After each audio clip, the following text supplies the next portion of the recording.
This last session assumes that the open enrollment is completed, mentoring has happened or is happening, and you are ready to train for skill.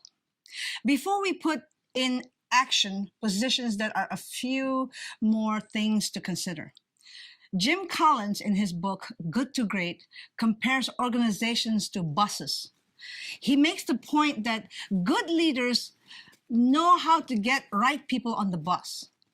Through a methodical process of selection and training, senior leaders put together teams of people who can accomplish the task and complete the organizational goal. However, Collins differentiates between good and great. He says good is the enemy of great. Good leaders get people on the bus, but great leaders get the right people on the bus sitting in the right seat. I'll illustrate Collins's point. You may have a top shelf leader whose character is undisputed, whose loyalty is unquestioned, and who garners genuine respect from others. Now, let's assume you need a financial administrator in your office. The problem is, this great person cannot even balance their own checkbook. But because they have such a great character and loyalty, you put them over all your finances. We all know the consequences. By the end of the first fiscal quarter, you are going to have a mess. You will have to fire the person and spend more time and money to fix the mess. A good heart is certainly the first place to start, but make sure the good-hearted person is in a position suited for their skill set and that they are in the right seat on the bus. Continuing with Collins's bus analogy, great leaders get the right people, plural, on the bus. Any organization that is single-person dependent is an organization that is setting itself up to experience continual gaps in personnel. Every critical program or ministry in our churches should never be single-person dependent. Irene Sanders, in her book, Strategic Thinking and the New Science, said, strategic thinking is to have insight into the present and foresight into the future. Oftentimes, senior leaders look at the present reality, pursue a solution to remedy the present reality by finding someone to fill the gap. And then they walk away when the gap is filled. That is what Sanders calls insight into the present. However, great strategic leaders do not stop for a present fix. They anticipate future needs of fixing. Assuming that the person in place today will be in place tomorrow is a major mistake of many senior leaders.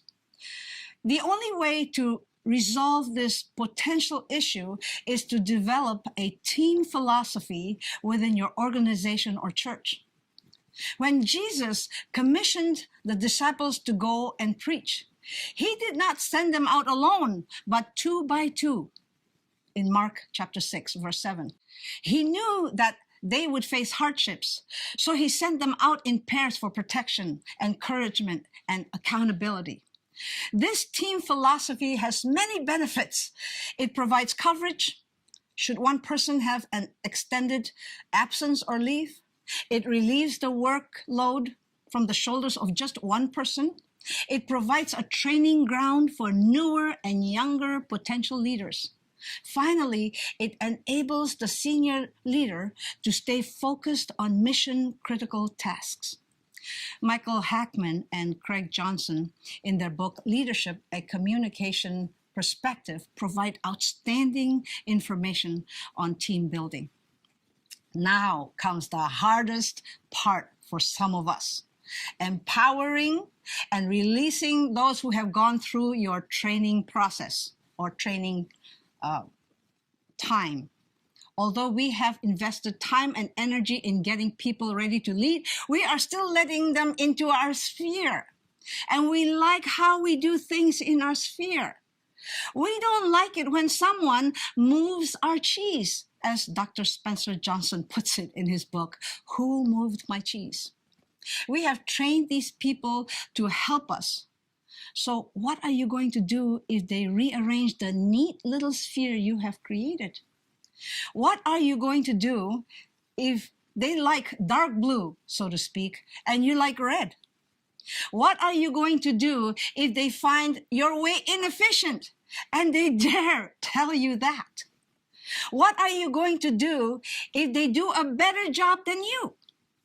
If we don't ask ourselves these questions before we release them, we will have missed a critical step in empowering people. Rick Warren says, it's impossible to have a healthy church without trusting people enough to delegate leadership to them. Limiting control is actually what often fuels growth. So, when it comes to the actual releasing, there are two extremes that we must avoid. Extreme number one is not really releasing them. The minute we notice they aren't doing ministry like we would, we correct them.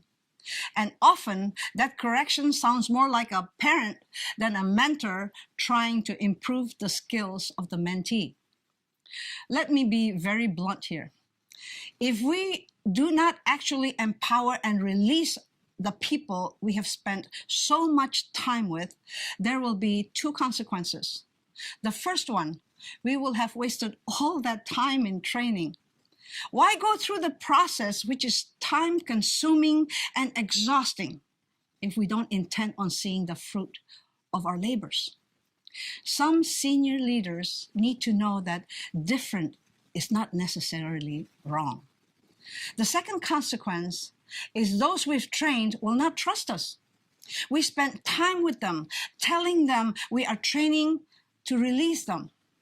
But when we micromanage, we damage trust because we are not keeping our word.